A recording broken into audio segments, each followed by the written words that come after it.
Vou pedir para a igreja abrir a Bíblia em Ezequiel 37. Vamos ouvir a palavra? Daqui a pouco é 2026, são 11h14. Vamos lá então, vou me adiantar aqui. Ezequiel capítulo 37. Vamos louvar a Deus. Abra sua Bíblia. Vocês todos estão com a espada, gente? Alguém quer uma Bíblia emprestada? Se a coluna não estiver te atrapalhando, você lê no telão comigo, tá?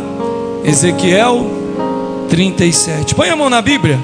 Que o Espírito Santo revele a palavra nessa noite, nessa vigília da virada, e que essa palavra venha trazer luz e direção para abençoar o meu ano e o seu ano, em nome de Jesus. Amém? Eu quero ler o texto com vocês, Ezequiel 37, e a gente vai ler do verso 1 ao verso 10. Amém? Vocês leram o texto comigo? O texto diz assim, ó: veio sobre mim a mão do Senhor, Ele me levou pelo Espírito do Senhor e me deixou no meio de um vale que estava cheio de ossos, e me fez andar ao redor deles. Eram muito numerosos na superfície do vale e estavam sequíssimos. Então me perguntou: filho do homem, acaso poderão reviver esses ossos? Respondi eu: Senhor Deus, tu? Disse-me ele: profetiza e dize a esses ossos, ossos secos, ouvi a palavra do Senhor.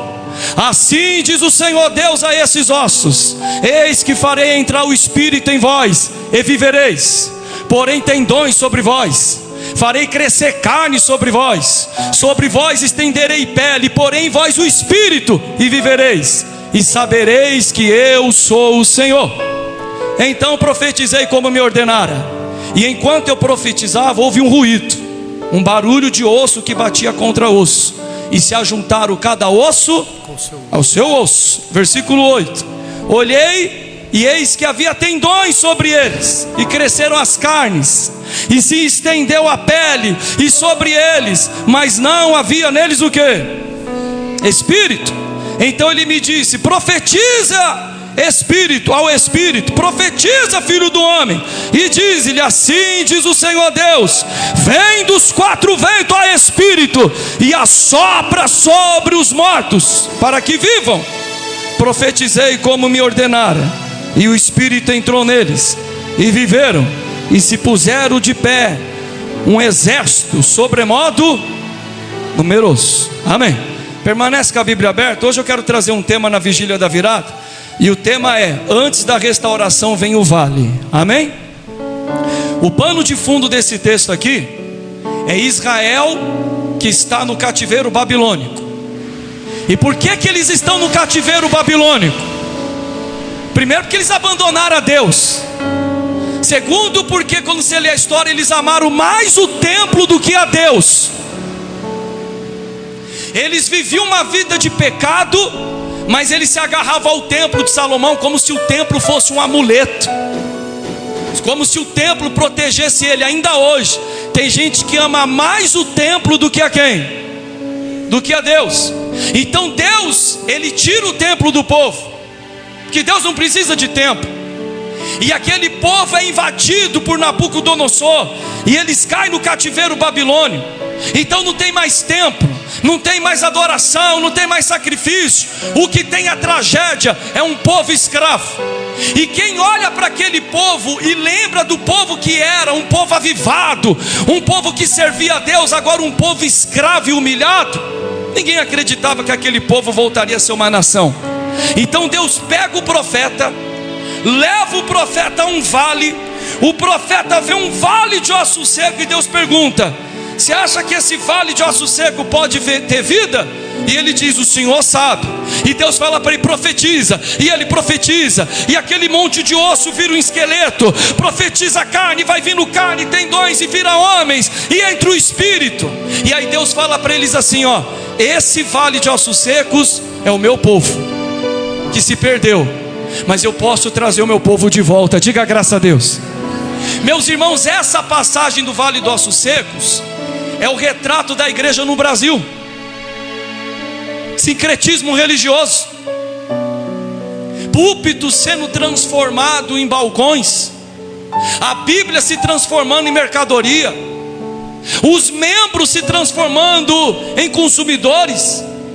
A igreja no Brasil precisa de novo se voltar à palavra de Deus, a um verdadeiro avivamento.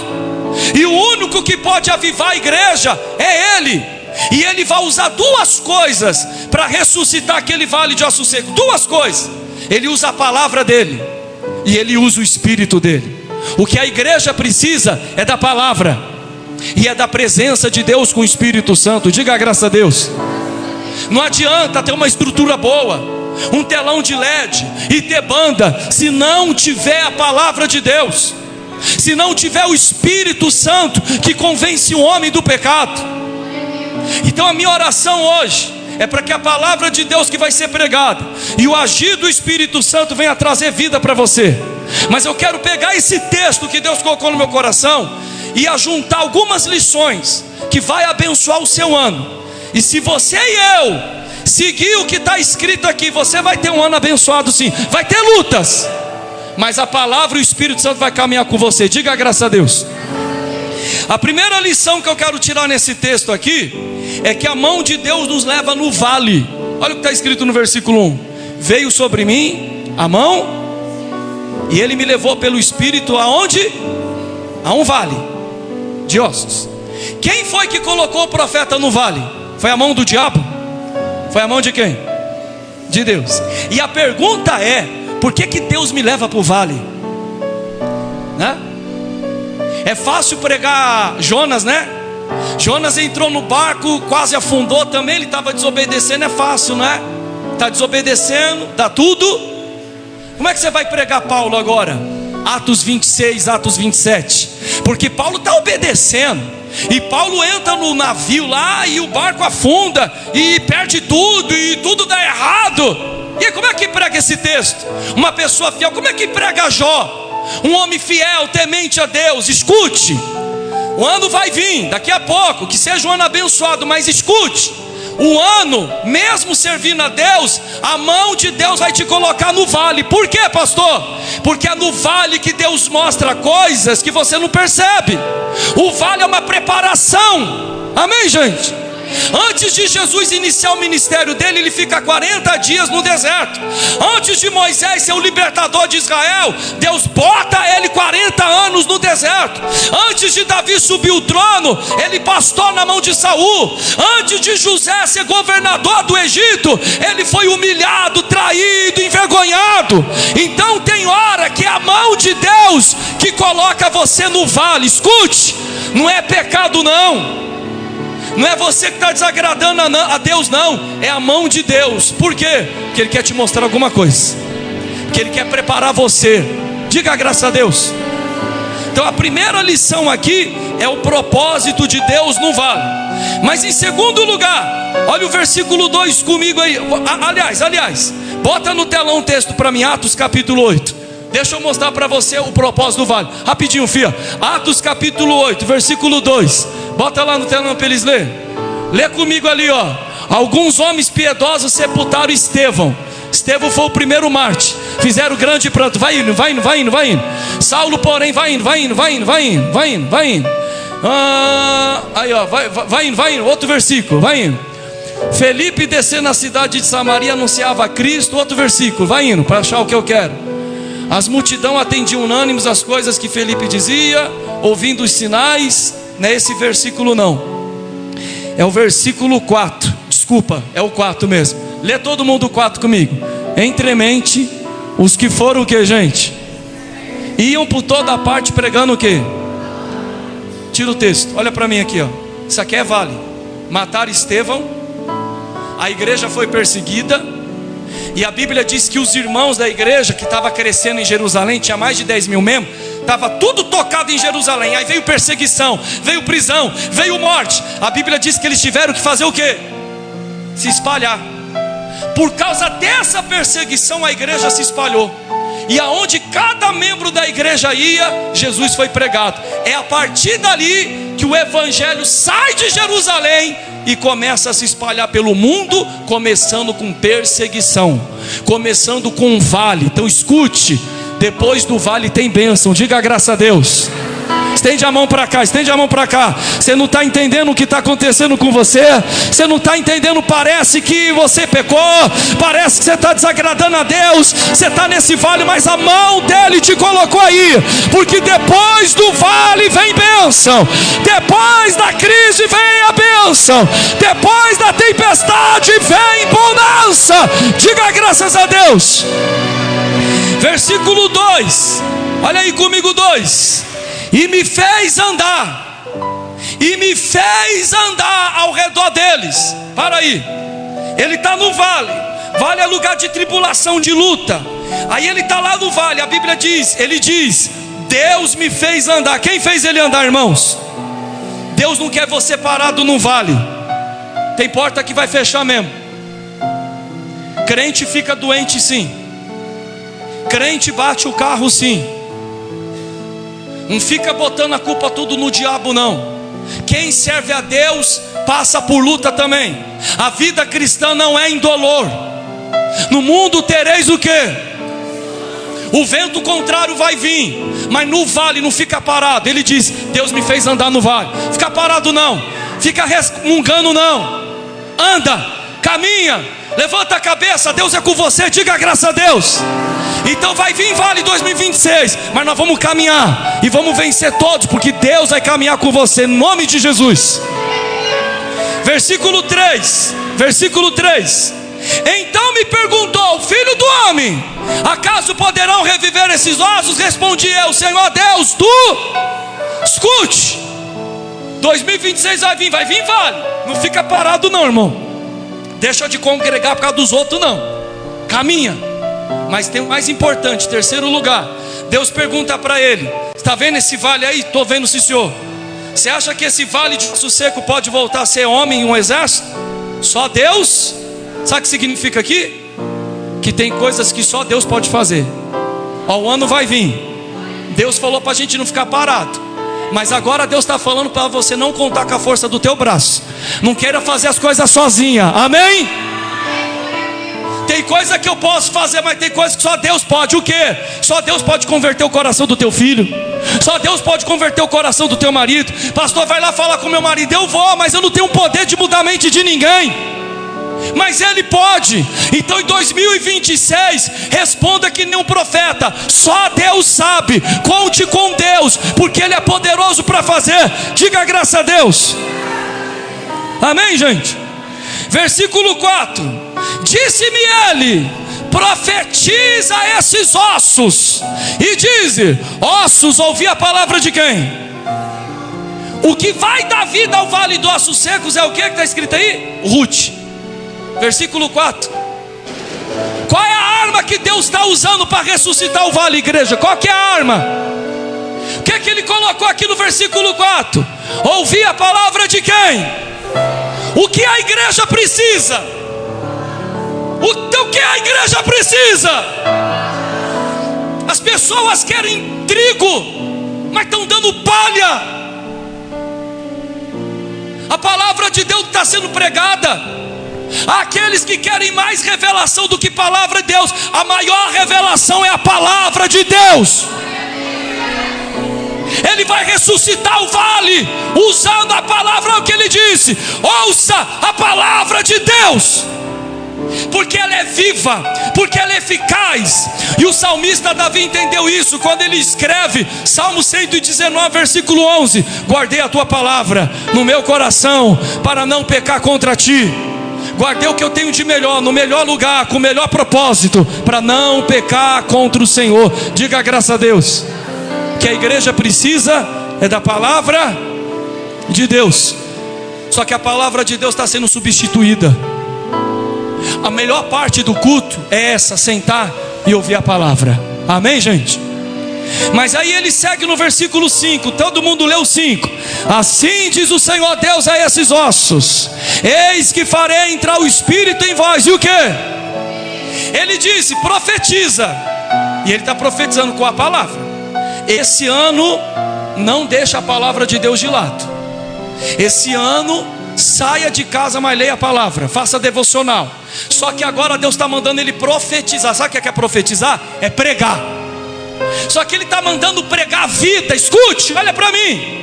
Ele mandou no versículo 5 ele profetizar a vida ou morte, igreja. Escute, esse ano profetize vida para você. Olha aqui para mim. Para de ficar falando que você é azarado. Ontem eu mandei uma mensagem bonita para todo mundo. Vocês receberam? Quem tem meu WhatsApp? Eu mandei uma mensagem bonita ontem. Teve gente que me respondeu assim: desculpa, mas o meu ano novo vai ser azarado igual a 2025. A pessoa já está profetizando morte. Olha para o pastor aqui. Deus está falando para o profeta aqui, ó, o Adilson: profetiza a vida. Irmãos, declare que esse ano é um ano da vitória, sim. Que esse ano é um ano da bênção, sim. Que esse ano você vai sair do aluguel, sim. Estende a mão para cá, vamos profetizar. Vamos profetizar a vida. Profetiza, estende a mão para cá. 2026 vai ser sim ano de bênção, de vitória, de portas abertas. 2026 é o ano que você sai do aluguel. É o ano do casamento. É o ano da salvação da sua família. Diga assim comigo: 2026. Vai mais alto, 2026 será o ano da minha vitória. Diga graças a Deus. Que tem gente que só fala mal, só profetiza coisa ruim. Ele manda profetizar coisa boa. Versículo 6, ele diz: porém tendões sobre vós, farei crescer carne sobre vós estenderei pele. Não é isso? E porém vós o Espírito, e vivereis, e sabereis que eu sou. Escute, olha as lições para 2026. Ordem: Deus não pula etapa. Porém tendões, vou fazer crescer carne, vou estender pele, e depois eu vou pôr o Espírito. Escute, Deus trabalha com ordem. Não anda com um ano desorganizado e vem colocar a culpa em Deus, não. Amém? Tem gente que pega o salário, e o salário dela ou dele é só para pagar cartão. Aí quer botar a culpa no devorador. Eu odeio o diabo, a culpa é tua, viu? Tem gente que não tem ordem, não se organiza. Escute, Deus trabalha com ordem. Ele não pula etapa. Amém, gente? Esse ano que vai começar, não queira pular etapa. Tem coisa que eu e você tem que passar sim.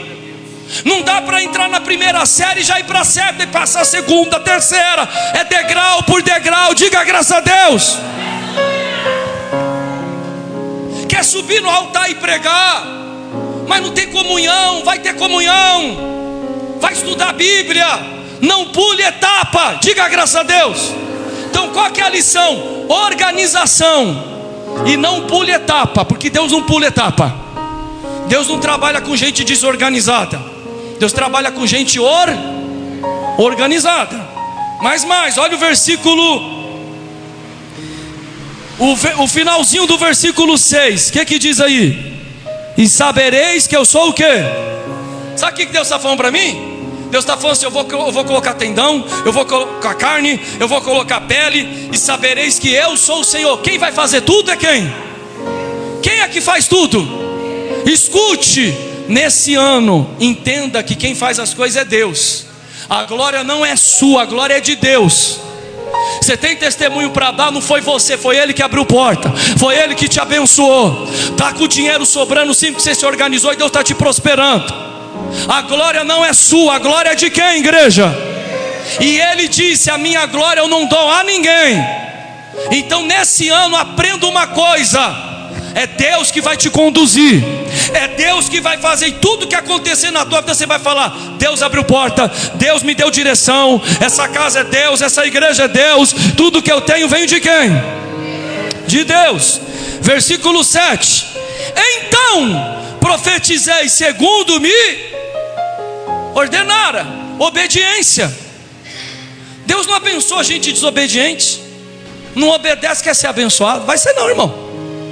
Olha o que o profeta disse: então eu fiz como Deus me mandou. Eu não preguei o que eu queria, eu não fiz do meu jeito, eu fiz do jeito dele. Se você obedecer a palavra de Deus, o resultado que teve aqui nesse vale vai ter na tua vida. Diga graças a Deus.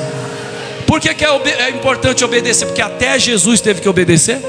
Quando Jesus se fez homem, está lá em Filipenses capítulo 2, versículo 5, o apóstolo Paulo vai dizer que até Jesus teve que se sujeitar e obedecer. Paulo diz assim: tende em vós o mesmo sentimento que houve em Cristo Jesus, pois ele, não subsistindo em forma de Deus, não julgou com usurpação ser igual a Deus, antes a si mesmo se esvaziou, assumindo a forma de servo em semelhança humana, sendo obediência até a morte, e morte de cruz.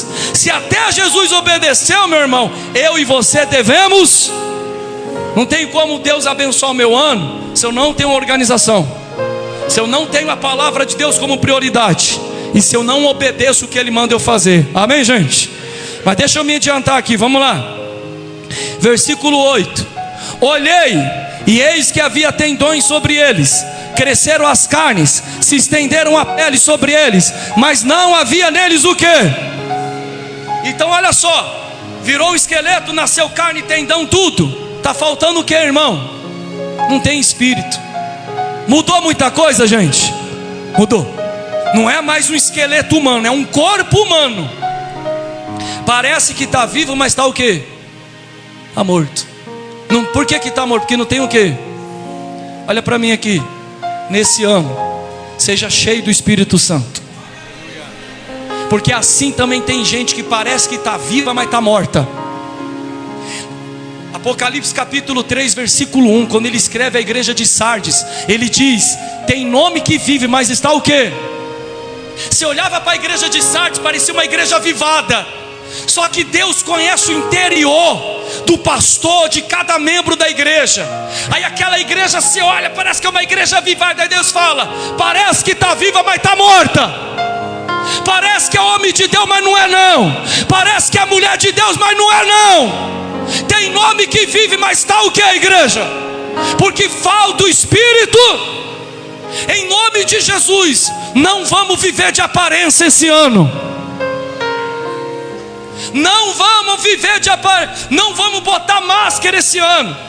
Seja para Deus quem você é, porque aí Ele muda você.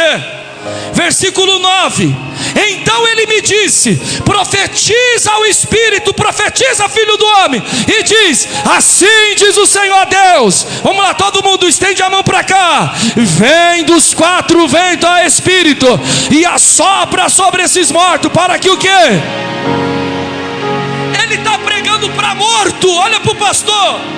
O profeta está pregando para gente morta, e ele está falando para os mortos: o Espírito Santo vai entrar em vocês, e vocês vão viver. Porque tem gente que não quer pregar para morto não, só quer pregar para vivo. Eu vou explicar. Só quer pregar no culto, mas não quer pregar na casa de asilo. Quer pregar com a igreja cheia, mas não quer pregar no presídio. Não quer pregar para morto. Posso falar? Quer louvar para a igreja cheia, mas não quer louvar para os veinhos no asilo. Quer louvar no culto cheio, mas não quer louvar para os presidiários. Não quer louvar para os abandonados, para os moradores de rua. Pregue para morto primeiro. Louve para morto primeiro. Ele está pregando para gente morta. E ele está declarando: o Espírito Santo vai entrar em vocês, e vocês vão deixar de ter aparência, e vão deixar de ser morto, e vão ser vivo. Diga graças a Deus. Seu casamento está morto, sua vida financeira está morta. Ah, você quer pegar a empresa andando? Começa pequeno mesmo, meu irmão. Amém, gente? Ah, você quer pegar as coisas grandes? Começa do zero, pequeno. Mas tem mais aqui, ó. Tem mais aqui, ó. Olha aí, o versículo 10: profetizei como ele me ordenara, e o Espírito entrou neles, e viveram, e se puseram em pé um exército sobremodo. O que, a igreja? Parecia que estava bem, mas estava tudo morto. Quando o Espírito Santo desceu, ele disse: se transformou num exército vivo. Só o Espírito Santo pode trazer vida à igreja. Charles Spurgeon, comentando esse texto, ele disse o seguinte: é mais fácil um leão se tornar vegetariano do que uma igreja andar com Deus sem a presença do Espírito Santo. Quem muda a igreja é o Espírito Santo. Quem muda a mente e coração do homem é o Espírito. Ele prega para morto, e agora aqueles mortos se transformaram num exército. Olha para o pastor aqui. Vai pregar para morto primeiro. Quer assumir a igreja cheia? Vai assumir ela vazia primeiro. Vai começar com uma pessoa. Vai começar com 2 pessoas. Pregue para morto. Rale. Porque quando você pregar, Deus vai abrir portas para você. Porque eu comecei aqui, o Francisco é prova. Preguei para uma pessoa nessa igreja. Minha esposa tinha que se virar nos 30. Escolinha aqui, mal assistia culto que não tinha da escolinha. Hoje temos tia. Hoje Deus me abençoou com uma equipe de pastores abençoada. Mas eu comecei primeiro no vale, para hoje estar aqui para caminhar para mais uma igreja. Eu quero uma empresa bombando, sobrando dinheiro. Então comece do zero. Seja você funcionário, seja você patrão. Não queira a bênção antes do vale. Primeiro vem o vale, depois vem o que, igreja? Eu quero ser empresário, mas já quer ser grandão? Vai começar pequeno. Amém, gente? Eu quero ficar no teu lugar. É fácil com a igreja cheia, né, irmão? Vai começar do zero. Vai pro vale, depois do vale vem o quê? Seu casamento está no vale, assim mesmo. É época de habitação. Eu pedi uma princesa. Não veio a princesa mesmo não. Eu pedi um príncipe. Ele não vai vir não, irmão. Você vai ter que se adaptar. Você vai ter que dobrar o joelho para esse homem mudar. Está aqui a obreira Gisele. O marido dela estava louvando aqui no altar. Eu quero casar com homem assim, ó. Casou com o cara bêbado, chegando bêbado em casa. O menino que estava aqui louvando. Agora é homem de Deus. Mas a mulher dele passou primeiro na onde? No vale. O pastor Paulo falando das empresas dele, que agora comprou isso, comprou aquilo. Mas antes estava no vale, usando o cartão da mulher dele, sendo patrão e funcionário. Amém, gente? Irmão, passa o vale. Depois do vale vai vir a bênção para a tua vida. Diga graças a Deus. Estende a mão para cá, estende a mão para cá. 2026 vai vir vale, mas depois do vale vai vir bênção. Vai vir vale, mas esse vale vai se transformar em bênção. Eu declaro na tua vida. Quem crê comigo diga: eu creio, eu recebo, eu tomo posse. Quem crê diga amém. Dá uma salva de palmas bem bonita para Jesus.